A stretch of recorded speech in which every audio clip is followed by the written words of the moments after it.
When Xerox machines first came out about 30 years ago, they revolutionized the way we handle paper. Little did we know that about 30 years later, the same basic technology would evolve into the laser printer, which has revolutionized the way we use PCs. For fast, quiet, high-quality print, there's no substitute for a laser printer. The question is, which one should you buy? We'll try to help you answer that question today as we take a look at laser printers on this edition of the Computer Chronicles.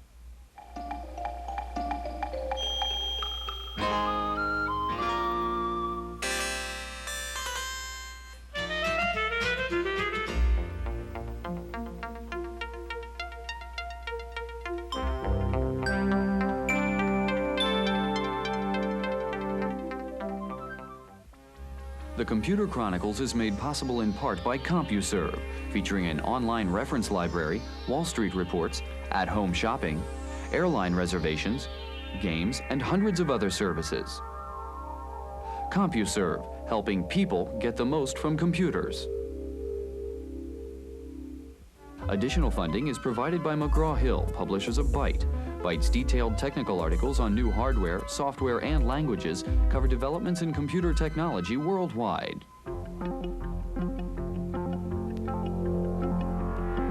Welcome to the Computer Chronicles. I'm Stuart Chaffee, and this is Gary Kildall. Gary, I have some examples here of printed documents, the kinds of things normally you think you have to go to a printer and pay a lot of money to get, but these were all created on a personal computer. More importantly, they were all printed out on a laser printer. Now, when we talk about laser printers, we think of desktop publishing right away. Is that the only reason to go out and buy a laser printer? Well, Stuart, really, laser printers and high-resolution graphics go hand in hand. In the case of desktop publishing, the fonts themselves are the graphics you're reproducing. Other examples, presentation graphics. You go into the boardroom, you want to show your pie charts and bar graphs and things like that. You can make beautiful overhead transparencies using a laser printer. Another example, technical documentation, engineering drawings, a lot of fine lines you have to reproduce. Anytime you're really trying to reproduce high-resolution graphics in hard copy, it's a good example of the use of a laser printer. Gary, we're going to take a look at the technology of laser printers today. We'll also look at some of the top laser printers on the market, including Apple's LaserWriter Plus, Hewlett Packard's LaserJet 2, and the Okidata LaserLine 6. Now, we get all excited thinking about the 300 dots per inch resolution of today's laser printers. Well, there are new generation laser printers. We found one that prints at 1,200 dots per inch. It's from a company called Printware, and we found it in Sunnyvale, California. The novelty of desktop publishing has worn off for most PC users, who are familiar by now with the page makeup software and laser printer look of company newsletters. But laser technology has some distinct limitations, and in terms of resolution, it has yet to approach the quality of professional typesetting. Printware of St. Paul, Minnesota, has found a way to break through the 300 dots per inch barrier by using a radically different optical system. One that boosts resolution to 1,200 by 600 dots per inch. One of their first customers was Laser Friendly, a software company in Sunnyvale, California, that specializes in high-end desktop publishing software. It was important to us because we come from a professional printing background. Our software was developed out of that background in typography. And we also wanted, for instance, to produce our documentation with a high-resolution laser printer. The Printware machine doesn't come cheap. Equipped with PostScript interpreter and 2 megabytes of memory, it retails for around $16,000. On the other hand, its closest competitor runs about $30,000. The Printware fills a gap. I mean, for quite some time, professional typesetters and others have been saying that the new laser printers are all very fine, but they're not the kind of resolution necessary for a lot of applications. And I think there was some attitude that there just wouldn't be such a laser printer, but now there is.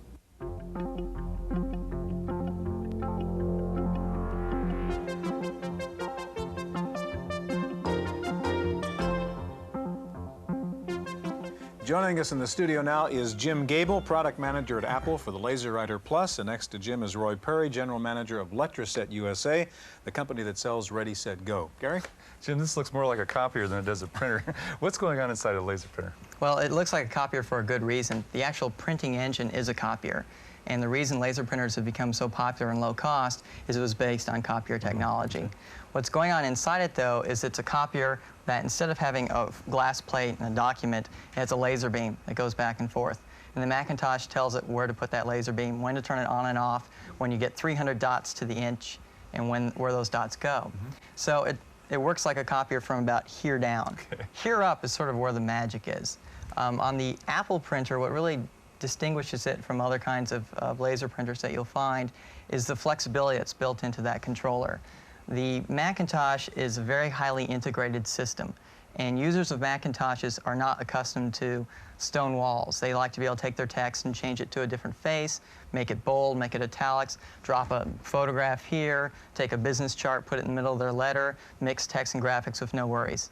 And that's what this printer allows you to do, because it has many typefaces built in with no limitations to what sizes is, whether you do it sideways or up and down, whether you make it really large, whether you twist it.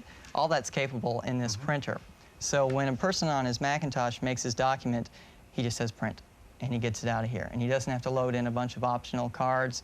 He doesn't have to go buy some strange card for his printer. He doesn't have to have a Mac 2 instead of a Mac Plus. They all work the same, and they work off this. Okay. Okay, now when buying a LaserWriter Plus, I mean, there are no choices, that's it, that's the box. And There are two models, and the only difference between those two are different typefaces. Fonts talking are about the LaserWriter and the LaserWriter the Plus? LaserWriter and the Plus, right. And the differences are? Just the number of typefaces that you have built into the computer. And the computer meaning this computer. Right, right. And really the difference with desktop laser printers, fonts have gotten to be kind of a squirrely term. Fonts on a lot of laser printers mean Courier and 12 point or Courier bold. And if you want to do Times bold, you have to go buy a cartridge.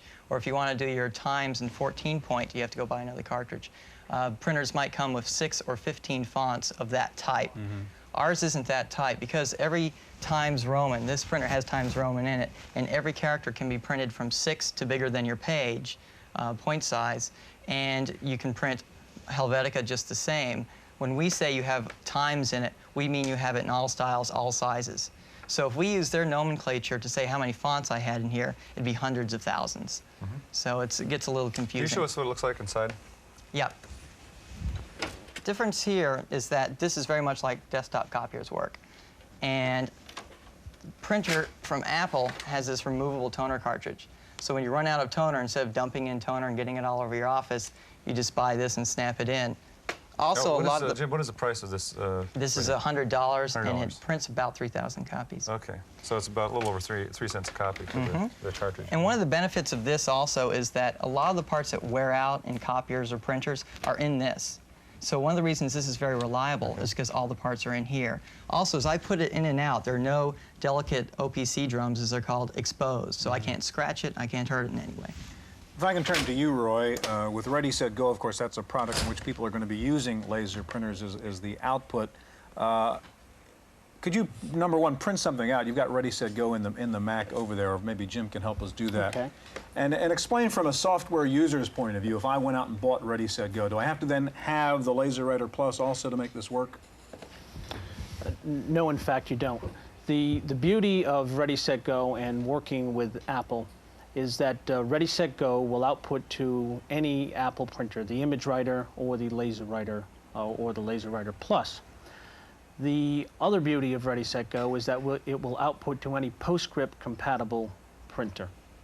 Okay, can you explain what that means, the PostScript compatible? All right, PostScript is a page description language which allows complex text and graphics to be printed by a printer. And this is supported by the major printer manufacturers then for laser printers? It's supported by very many, yes, as well as many people who would make typesetting equipment, such as the Linetronic typesetting equipment. Now, we're talking about the Mac world right now, and Ready, Set, Go is written for the Mac. I mean, what about the MS-DOS world in terms of doing these kinds of applications like Ready, Set, Go? You thinking about that? Well, we think about everything, Stuart. But our basic objective is to be the leader in graphic design software on the Macintosh. We are very pleased with the visual graphic interface of the Mac. Well, speaking of which, there it is. How would the quality differ now between what we just saw here and something that would come out, say, on an ImageWriter? Okay, this is at 300 dots per inch. An ImageWriter would be at 72 dots per inch.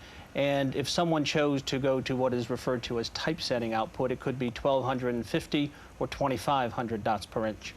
Depending on who the user is, and what he requires of his final document, different output qualities are satisfactory. In many cases, the LaserWriter would be used as a proof source by a graphic designer who then, once satisfied with this page, would have his final copy done in typesetter. Jim, Roy, thanks very much. We're going to move along and take a look now at HP's LaserJet 2 in just a minute, so stay with us.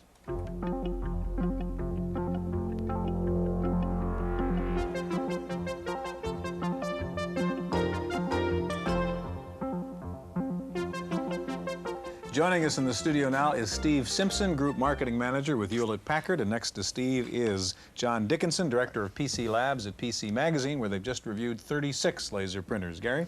Steve, I understand there are only a few manufacturers that actually build the insides of this thing, the engine. Ricoh, Canon, I guess several others. Now, the last printer we saw, the Apple LaserWriter, has a Canon engine, and I understand this has a Canon engine also. Are we just buying something repackaged? No, we're not. What has happened, we, like Apple, were both using what was known as a Canon CX print engine in our previous products, which were the initial LaserJet products. And we in Canon learned a lot from those products, and this is what we would consider to be a second-generation print engine. This is based on the SX print engine.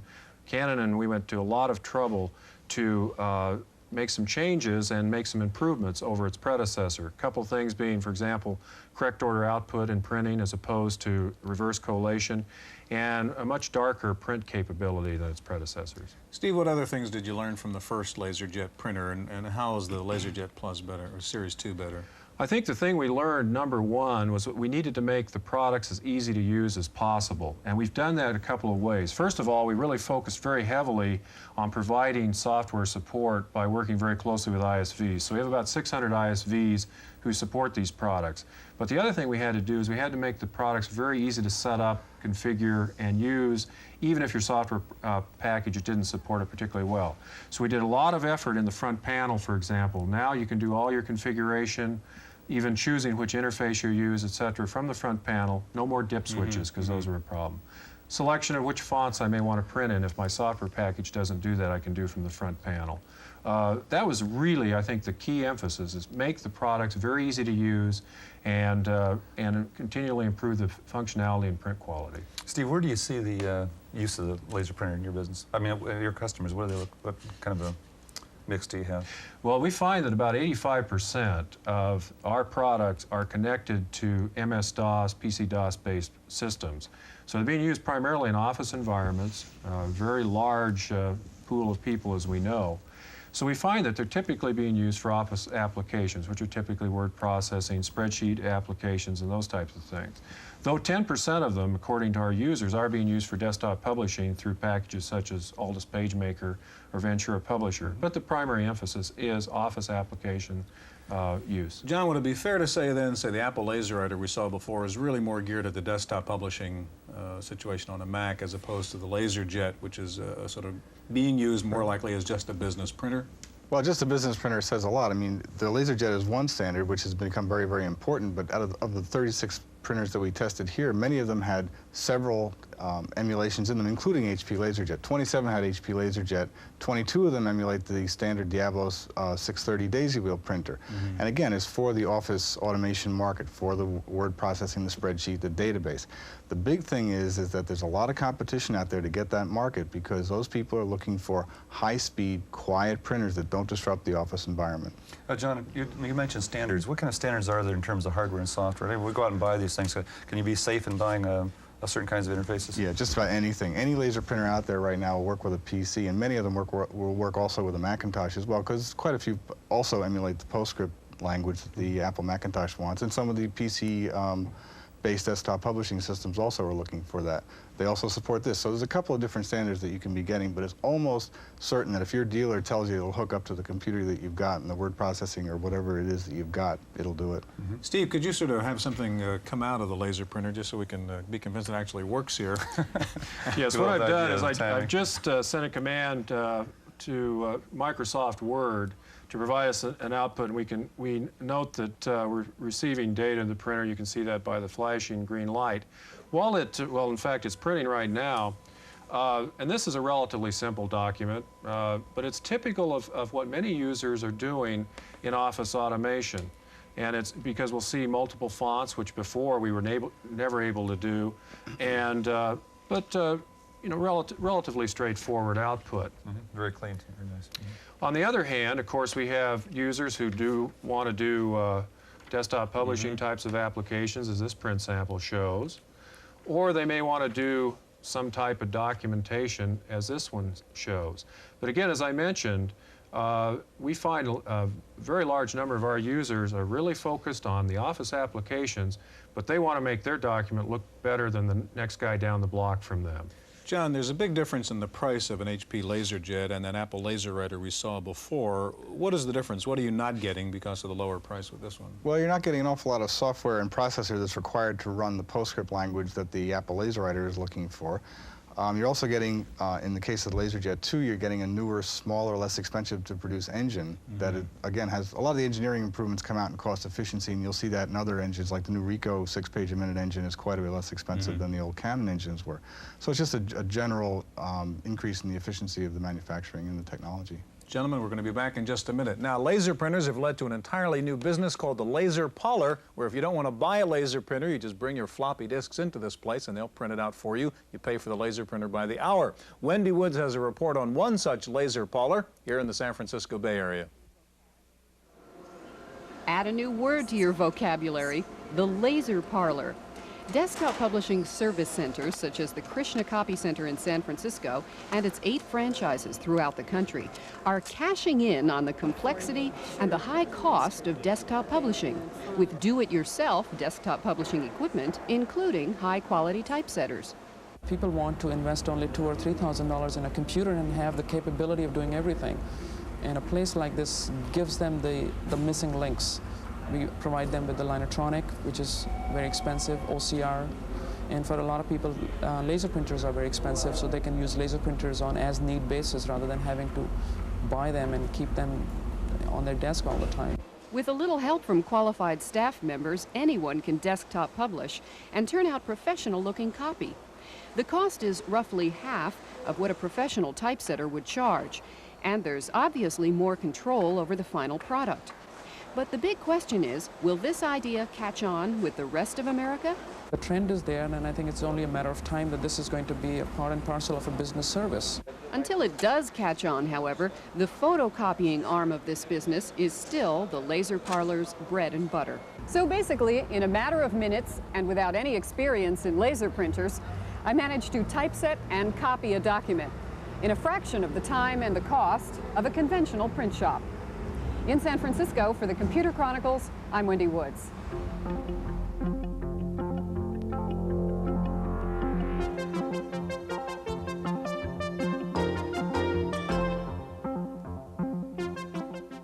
Joining us in the studio now is Charles Kapagan. Charles is Director of Product Marketing with Okidata. And next to Charlie, back again, John Dickinson of PC Labs. John, in your test here in PC Magazine, you tested 36 laser printers. 2 of them that you ranked very high that were low cost were the Okidata and the Hewlett Packard LaserJet Series 2. Why did you rank the Okidata as high as you did? You have to look at the structure of the laser printer market before I can answer that question, and it's very simple to do. There are printers set up for desktop publishing that normally include PostScript, like the Apple LaserWriter. Then you have another category that is the high-end, really they are typesetting machines like the Verityper, which do 1,200 dots per inch. Then you have a heavy-duty machine like the Genicom 5010, which are set up for large-scale network printing. And then you have the vast majority of printers like the Okidata, which are set up for desktop work in an office environment for word processing, spreadsheets, and database printouts. Most of those printers emulate the HP LaserJet, as a matter of fact. Many of them also emulate the Diablo 630 printer, and some also emulate the Epson or IBM Matrix printers. Among the best of those was the Okidata, largely because it does the HP emulation very effectively, and it does it at a very attractive price. Okay, Charlie, you got rated very high in this PC Labs test. Tell us about the LaserLine 6. Why is it so good? Well, we designed this product not only for the desktop publishing market, but more specifically for desktop presentation. Maybe a subtle difference, but we find most of the users of this class machine want merged text and graphics, want multiple fonts, want large type fonts, and I'll show that with you with our self-test message as it'll come out of the laser here, but really can't afford and are impossible to be trained on the true publishing aspects of this industry. I think the publishing packages, I don't want to demean Aldus and those, they're fine, but they're for a very narrow segment of the market. We designed this product with superior features against products costing much more. And I'd like to show you one of these when the self-test message comes over, and that's the 15 resident fonts in the machine. Most of the competitors have 3 or 7. This machine comes with 15 standard, and it's also got the optional font cartridge, so in the self-test message, you'll get a good idea of the number of fonts available in the machine. And this is what people want to do with these machines. Charlie, you got a couple other things here in front of you. What for example, is this little baby? This is our 3-port interface. This is, as John had mentioned, we are HP Plus compatible, and this particular product allows us to interface to 3 different workstations or hosts.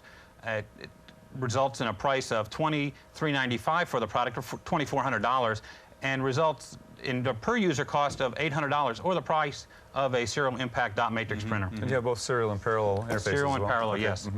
What about this? What do you have here? Okay, another concern we had with in trying to make this machine the best machine for desktop presentation was recognizing the migration of the users were really going to be dot matrix and daisy wheel users that were going to come into the laser.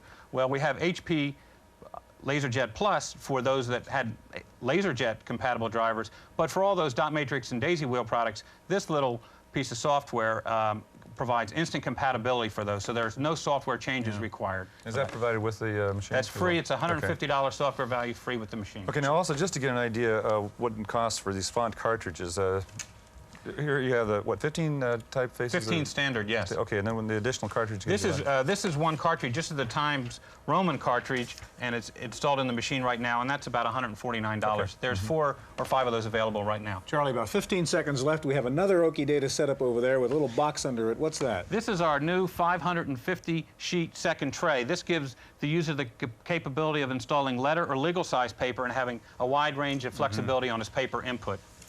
John, price is going to come down on laser printers still, or are we at the bottom? The price is going to go down, but the end's going to go up, so it's a little hard to say where it's going to wind up. We're under $2,000 now and sort of still going down, but it really will depend on the end. That's our look at laser printers. Thanks for being with us. Hope we'll see you again next week on the Computer Chronicles.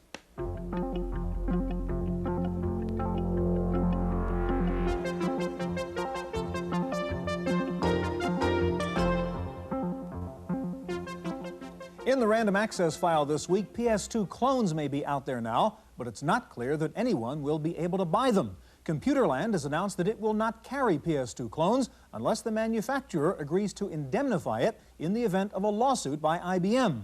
If other retail chains also insist on PS2 clone insurance, the added cost of the indemnities plus the license fees to IBM could take away much of the price advantage for the clones. The fuzzy legal issue is still casting a cloud over the future of PS2 clone business, though of course Tandy, with its Model 80 clone, doesn't have to worry about deals with other retailers. Lotus has released its 123 Value Pack. The $15 package lets you remove the copy protection from 123. It also provides some other enhancements, such as limited recalculation, a Learn mode, and compatibility with laser printers and the newer EGA and VG8 monitors. Hewlett Packard says if you're having trouble with a zapped laser printer, it may be your RS-232 cable. HP says the RS-232 cables have a high impedance and can act like antennas, picking up static charges which can damage chips. HP says if you're using more than 50 feet of cable, you are a candidate for static charge damage. The IRS says it's delighted with the growing experiment in online filing. The feds say nearly 600,000 taxpayers filed online this year, leading to faster refunds and fewer mistakes. A New York consulting firm says one of the fastest growing segments of the PC market is voice messaging. Voice boards for PCs are now available for about $200.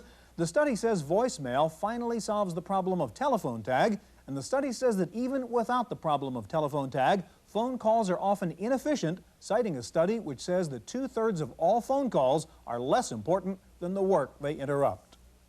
Time for a welcome interruption from Paul Schindler with this week's software review. Oops, time to do my review. There are dozens of programs on the market to help manage your time. The problem with some is that they're passive. If you don't remember to look at them, you'll miss your appointments. You have to remember to remember. Other programs do a lot, but are so complex they wind up being too much work to maintain. Smart Alarms handles both objections. Smart Alarms is a Macintosh desk accessory, so it can display a message on the screen anytime, regardless of what else you may be doing with your system. Like this. You can then tell Smart Alarms you've dealt with the activity or that you want another reminder and when you want it. If you do nothing, Smart Alarms politely bongs at you every so often until you tell it what to do. It's a bit of a nag, but you're the one who wanted to remember the event in the first place, right? Dead simple and more effective than any other time management system. Smart Alarms for the Apple Macintosh, $50 from Imagine Software in Fairfax, California. For the Computer Chronicles, I'm Paul Schindler. Laptop portable computers must really be coming into their own now. Not only are there computer magazines devoted to laptops, but there is now a computer show devoted to laptops. It's called Laptop 88, and it'll be held on June 7th and 8th in New York. More than 50 exhibitors will be present with hardware, software, and peripherals just for the laptop user. Molecular biologists at MIT have reported the discovery of a new second genetic code in living cells. The code keeps track of the type and position of a molecule in a larger molecular structure. The man who discovered the code, Professor Paul Schimmel, says the logic of it is simple, powerful, and profound, and could provide the basis for a new computer language. Finally, the software game market seems to be alive and well. The Japanese company Nintendo is king of the mountain right now. Its recent release of Dragon Quest III sold out its entire 1 million unit shipment in one day. The trade publication Soft Letter said that caused what was probably the biggest single day of school truancy in the history of American schools. That's it for this week's Random Access. We'll see you next time. The Computer Chronicles is made possible in part by CompuServe, featuring an online reference library, Wall Street reports, at-home shopping, airline reservations, games, and hundreds of other services. CompuServe, helping people get the most from computers. Additional funding is provided by McGraw-Hill, publishers of Byte. Byte's detailed technical articles on new hardware, software, and languages cover developments in computer technology worldwide. Transcripts of the Computer Chronicles are available online on CompuServe. Type Go Chronicles at any CompuServe prompt. If you'd like the CompuServe access number in your area or a free booklet describing how to use online services, call 1-800-848-8199.